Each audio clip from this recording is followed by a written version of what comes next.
In a lush, magical forest nestled between a quaint village and an enchanted river lived a fairy named Sophie. Sophie was the guardian of the river, tasked with ensuring its perpetuity and guarding its secrets.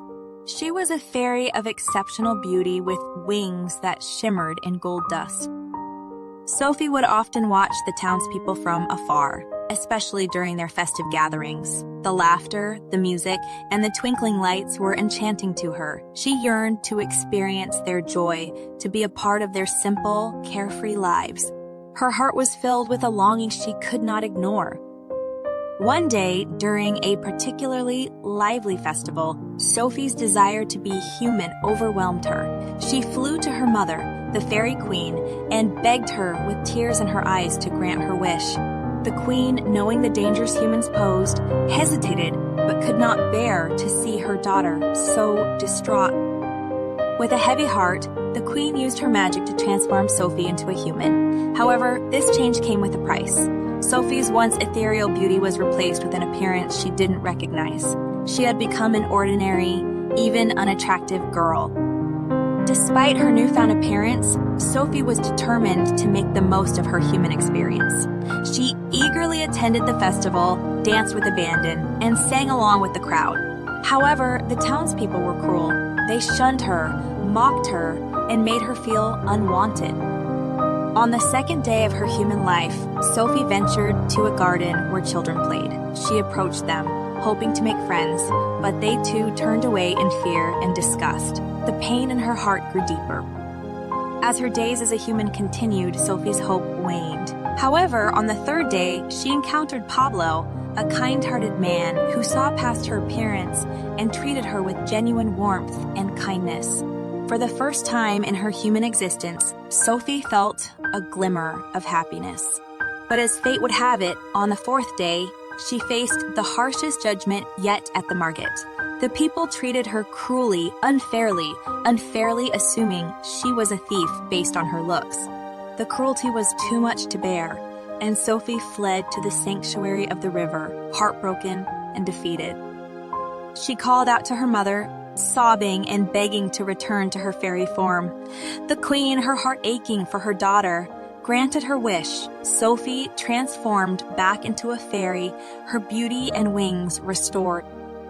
Days turned into weeks, and Sophie, once joyful and lively, became a somber fairy. She missed her brief glimpse of human life and the connection she felt with Pablo. She longed to see him once again. As time passed, Sophie couldn't shake the memory of her time as a human. Despite the pain it had brought, she longed for the kind-heartedness of Pablo, who had seen beyond her outward appearance and appreciated her for who she truly was. One fateful day, as the sun painted the sky in hues of pink and orange, Sophie was fluttering near the edge of the forest, lost in her thoughts. Suddenly, she heard a familiar voice calling her name. Startled, she turned around to see Pablo standing at the forest edge. Touched by his sincerity, Sophie slowly emerged from her hiding spot, her wings sparkling in the dappled sunlight.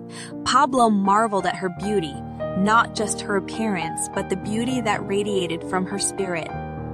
Sophie smiled, feeling a sense of belonging and acceptance she had longed for. They spent hours talking by the riverbank, sharing stories and dreams.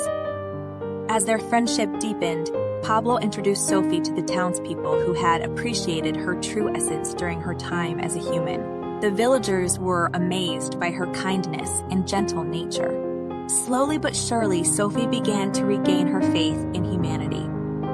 And so, the story of Sophie and Pablo continued, each holding a special place in the other's heart, their souls forever connected across the boundaries of fairy and human worlds.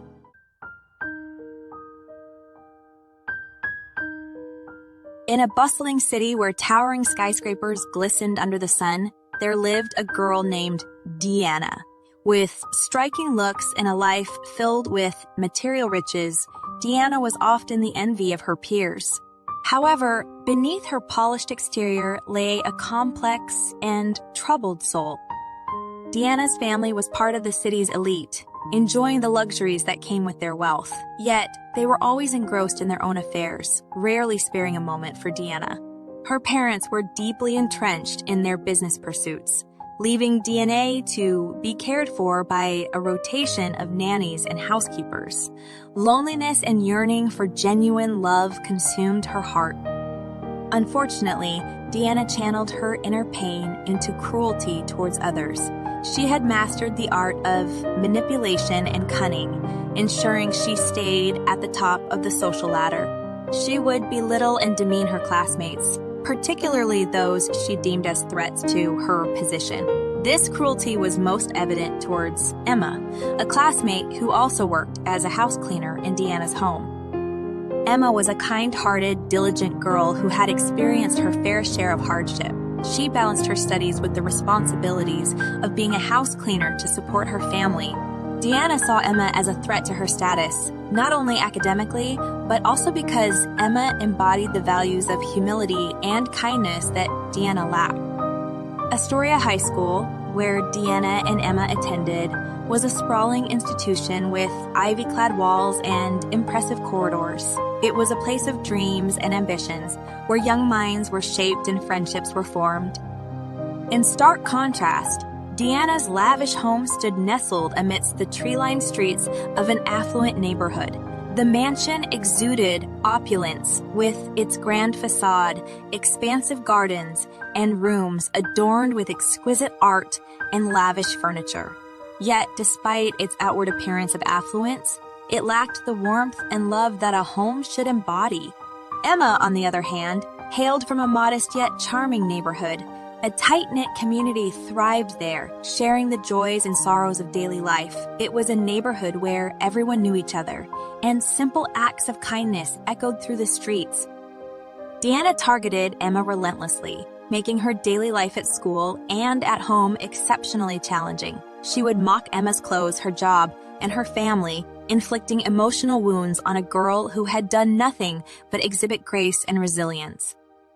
However, what Deanna failed to realize was that Emma had a strength of character and a community that stood by her. Despite the torment, Emma continued to excel academically and remained compassionate, earning the respect and admiration of her classmates. As the years passed, Deanna's facade began to crack. The emptiness she felt at home started to weigh heavily on her conscience.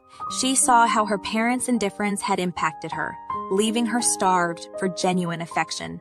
The burden of guilt grew, and Deanna began to reflect on her actions. One day, as she observed Emma's unwavering strength and kindness, something within Deanna shifted. She finally decided to confront her insecurities and seek redemption for her past actions. With trembling courage, Deanna apologized to Emma for the years of torment and cruelty she had inflicted upon her. Emma, displaying a kindness that came from the depths of her heart, forgave Deanna. The two unlikely friends began to bond, and Emma became a source of support and guidance for Deanna. Together, they navigated the challenges of their upbringing and learned to overcome the scars of their past.